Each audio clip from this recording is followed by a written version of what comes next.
As far back as I can remember, I always wanted to be a gangster.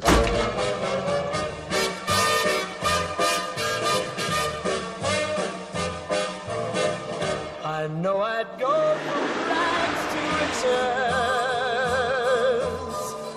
riches. Let's cut to the chase. There are few working relationships in Hollywood as magical and successful as that between Martin Scorsese and his editor, Thelma Schoonmaker. With 4 Oscars between them, it's safe to say they're doing something right. Schoonmaker's style is intrinsically linked with Scorsese's direction. Schoonmaker both establishes the world of invisible editing while simultaneously destroying it. Both are so well versed in the language of filmmaking they can be playful with the style. FilmReference.com put it best when they said that although her editing functions within the classical Hollywood parameters, it draws attention to itself as a fully realised art form and provides a compendium of what contemporary editing can accomplish. Starting their professional relationship in 1967 with Scorsese's debut feature, Who's That Knocking at My Door, Scorsese himself notes that as soon as he starts filming, Schoonmaker starts editing. From day one she is on set. This obviously influences his directing style. These are some of the edits key to our understanding of their work. The flashbulb cut. The flashbulb cut is an edit on a flash, usually that of a camera. Schoonmaker uses this for a jarring effect.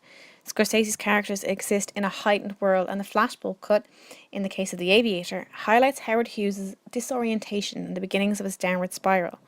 The result, no doubt, is haunting.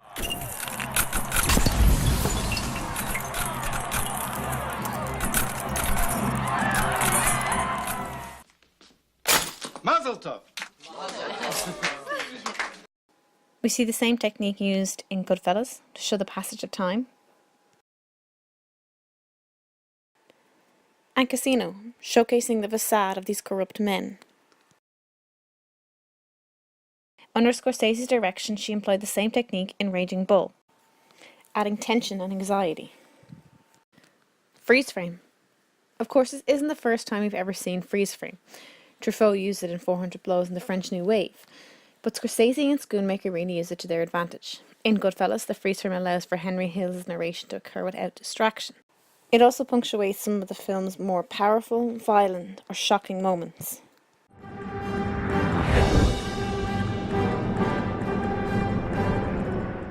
Or in this scene from The Aviator, Schoonmaker actually stops time, highlighting both Howard Hughes' brilliance and OCD. In The Departed, the freeze is just noticeable enough to jar the audience, but not enough to break the intensity of the scene. Not only does it shock, it highlights the loss of a life, when, for a brief moment, time stands still. The brutality is evocative. Changes in speed. Possibly one of the most powerful uses of this in their body of work is in Raging Bull, when Jake LaMotta pauses while fighting Sugar Ray and sets himself up for his own crucifixion. Listen to the silence.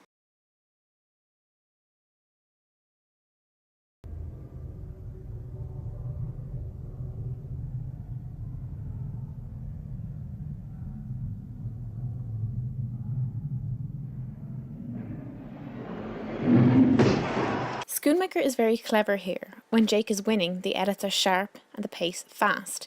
However, when he is losing, time seems endless. The punches hit harder, the pain is excruciating. The audience feels each and every blow. Alternatively, slow motion is used in a scene like this from The Wolf of Wall Street. The Quaalude, or lude as it is commonly referred to, was first synthesized in 1951 by an Indian doctor, that's dots not feathers, as a sedative, and was prescribed to stressed-out housewives with sleep disorders. But pretty soon, someone figured out that if you resisted the urge to sleep for just 15 minutes, you got a pretty kick-ass high from it. The slow motion edit is used to mirror the effects of the outrageous number of drugs these Wall Street hotshots have consumed. It's funny, but reveals a huge amount about character. We hear Jordan's casual dots not feathers racism and his insatiable appetite for a high. Pramagori and Wallace note this is a key tool in an editor's arsenal. Montage. Schoonmaker uses montage for a variety of reasons. In Goodfellas, she uses it to allow Scorsese to tell a lot of exposition in a short space of time. It also provides some humour and shows these violent gangsters' softer, more familial side.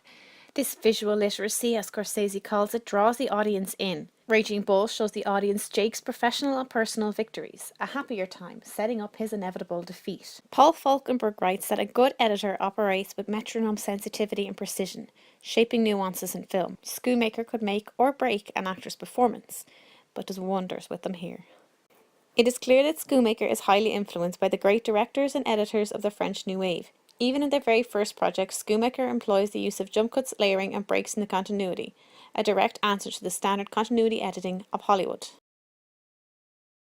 Of course, there is always the absence of editing. Scorsese is known for long takes, most notably his sequence from Goodfellas. Schoonmaker, by not cutting, creates a wonderful edit. It showcases Scorsese's true mastery of the craft and has become synonymous with his style.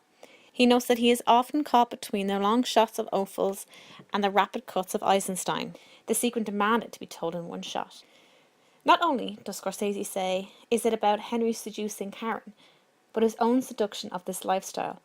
Recalling the notion of visual literacy, Scorsese is playing with the artificiality of editing. It is, after all, a lie. Robert Kolker speaks at length about how Scorsese likes to reveal through editing. In this case, it reveals a huge amount about Henry without ever needing a close-up. It addresses the movie's larger issues of masculinity and power, of greed, desire, and destruction, all in one take. Scorsese is borrowing this from his idols, Wells and Hitchcock. While Andrew Dix argues that neither Wells nor Hitchcock fully realised their vision, Scorsese soars. The scene is over 3 minutes in duration, an unspeakable task to many others, but in terms of editing within the film as a whole, it allows for a moment of pause, juxtaposing the rapid cutting in the action sequences. In terms of his legacy, Paul Thomas Anderson uses the long take in Boogie Nights, starring Mark Wahlberg. From Murnau to Scorsese to Anderson, the long take continues. Excuse me. Oh, Henry. how you doing? Henry, nice to see you. Yeah, good seeing you. Hi, how are you? Anthony, right in the front. Great, thanks. Anything you need, Henry, just let me know. Hey, how come we can't get... I know you're waiting for a table. I'll be right with you. Have another drink, cuz.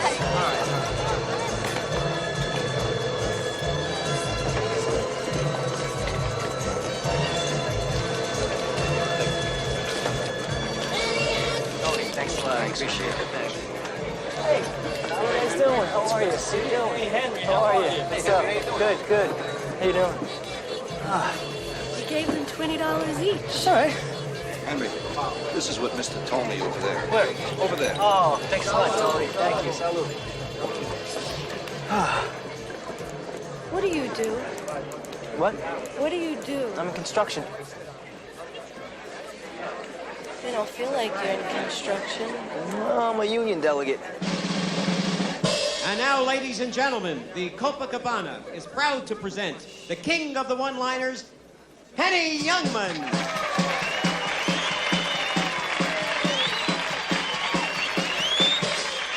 How are you all? I'm glad to be here.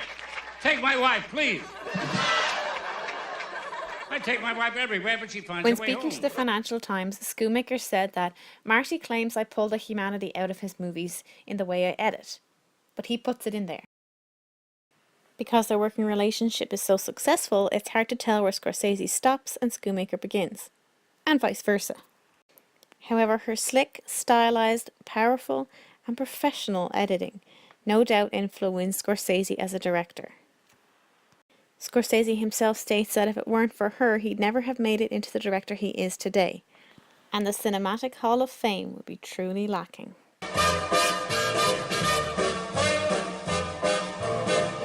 I know I'd go from rags to riches if you would only say you care. And though my pocket may be empty, I'd be a millionaire.